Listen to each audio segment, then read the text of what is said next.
ముందు వీడియోలో మనం సర్ఫేస్ వాటర్ గురించి తెలుసుకున్నాము. ఈ వీడియోలో మనం గ్రౌండ్ వాటర్ గురించి తెలుసుకుందాం. గ్రౌండ్ వాటర్ అంటే ఎర్త్ సర్ఫేస్ కింద, జనరల్గా ఎర్త్ సర్ఫేస్ కింద ఏంటంటే పోరస్ స్ట్రక్చర్ ఉంటుంది, అంటే పోర్ స్పేసెస్ ఎక్కువ ఉంటాయి. ఆ పోర్ స్పేసెస్లోంచి వాటర్ మనకి రెయిన్ఫాల్ వచ్చినప్పుడు ఆ పోర్ స్పేసెస్లోంచి సీప్ అయ్యి వాటర్ బేరింగ్ స్ట్రక్చర్ ఫార్మ్ చేస్తుంది. ఆ వాటర్ బేరింగ్ స్ట్రక్చర్ని మనం యాక్విఫర్ అంటాం. యాక్విఫర్ జనరల్గా 2 టైప్స్, ఒకటి కన్ఫైన్డ్ యాక్విఫర్, రెండోది అన్కన్ఫైన్డ్ యాక్విఫర్. కన్ఫైన్డ్ యాక్విఫర్ అంటే 2 ఇంపెరివియస్ రాక్స్ మధ్యలో ఫార్మ్ అయ్యే వాటర్ బేరింగ్ స్ట్రక్చర్ని కన్ఫైన్డ్ యాక్విఫర్ అంటాము. అన్కన్ఫైన్డ్ యాక్విఫర్కి వచ్చేసరికి జనరల్గా ఆ top most layer permeable capacity ఎక్కువ ఉంటుంది కాబట్టి వాటర్ సీప్ అయ్యి కిందన water bearing structure ground water reservoir form చేస్తుంది. సో అలాగ ఫామ్ చేసే యాక్విఫర్లోంచి మనం వాటర్ ఎక్స్ట్రాక్ట్ చేస్తాం.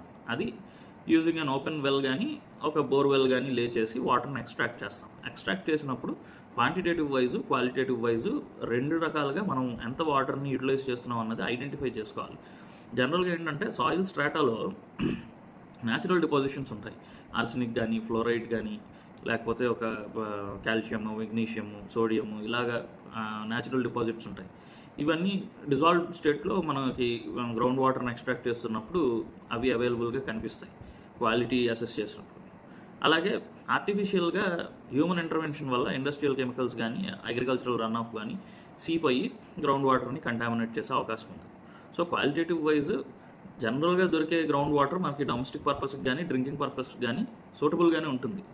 ఎక్కడైనా న్యాచురల్గా డిపాజిట్స్ ఉన్నా, ఈ ఆర్టిఫిషియల్ కంటామినేషన్ ఉన్నా, అక్కడ మన క్వాలిటేటివ్ వైజ్ ఏమైనా లో క్వాలిటీ వాటర్ దొరికితే దొరకచ్చు. లేదన్నప్పుడు మనం గ్రౌండ్ వాటర్ని డైరెక్ట్గా మనం యూటిలైజ్ చేసుకోవచ్చు. ఒక్కొక్కసారి మన అవసరాల కోసం మనం చాలా గ్రౌండ్ వాటర్ని యూటిలైజ్ చేస్తాం, ఎక్స్ట్రాక్ట్ చేస్తాం, గ్రౌండ్ వాటర్ లెవెల్స్ని డిప్లీట్ చేసేస్తాం. డిప్లీట్ చేస్తున్నప్పుడు ఫ్యూచర్ జనరేషన్స్కి గ్రౌండ్ వాటర్ అవైలబిలిటీ తగ్గిపోతుంది. సో దానికోసమని we have to practice conservation techniques for availability of the ground water.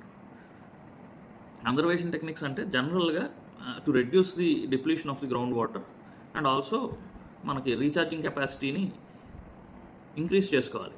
ఆర్టిఫిషియల్గా కావచ్చు, న్యాచురల్గా కావచ్చు, what ever it may be the way, we have to increase the recharge capacity. So అలాగే increase చేసుకుంటున్నప్పుడు future జనరేషన్స్కి ground water availability ఉంటుంది. ఉన్నప్పుడు మనం ప్రాపర్గా యూటిలైజ్ చేసుకునే అవకాశం కూడా ఉంటుంది.